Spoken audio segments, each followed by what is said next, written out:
Hezbollah के खिलाफ अभियान शुरू करने के बाद लेबनानी सेना इजरायली सीमा से पीछे हट गई है। दोस्तों, हिजबुल्लाह में और इजरायली सेना में अब फिर से युद्ध जारी हो गया है। आज हिजबुल्लाह ने काफी आत्मघाती हमले किए हैं, काफी ड्रोन के साथ।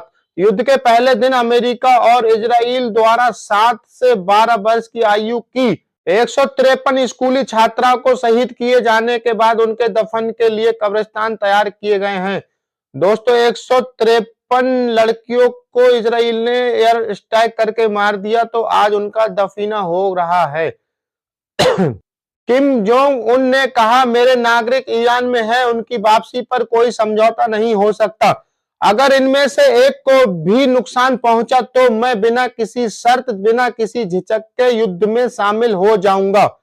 संयुक्त राष्ट्र का कहना है कि इजराइल ने गाजा में प्रवेश करने वाले सभी क्रॉसिंग बंद कर दिए हैं और उन क्षेत्रों में और उसके आसपास मानवीय सहायता गतिविधियों को निलंबित कर दिया है जिन पर इजरायली सेना का कब्जा जारी है। दोस्तों, राशन पानी जो बाहर से जाता था, अब इजराइल ने सब पे नाकेबंदी लगा दी है। अब इन लोगों पे काफी मशक्कत सामने आएगी, क्योंकि रमजान का पवित्र महीना चल रहा है और इन्हें खाने पीने की परेशानी फिर से दोबारा से शुरू हो जाएगी। ट्रंप ने कहा कि वह ईरान पर हमले के लिए डिएगो गार्सिया अड्डे का इस्तेमाल को रोकने के लिए ब्रिटिश प्रधानमंत्री स्टारमर के फैसले से बहुत निराश है। ब्रिटिश के प्रधानमंत्री ने साफ मना कर दिया ईरान पे हमला करने के लिए अमेरिका से कि हम अपना एयर स्पेस आपको नहीं देंगे। तो इस वजह से डोनाल्ड ट्रंप उनसे नाराज हो गए। दोस्तों, अब तक के युद्ध में अमेरिका के 650 ईरान ने सैनिकों को मार दिया है।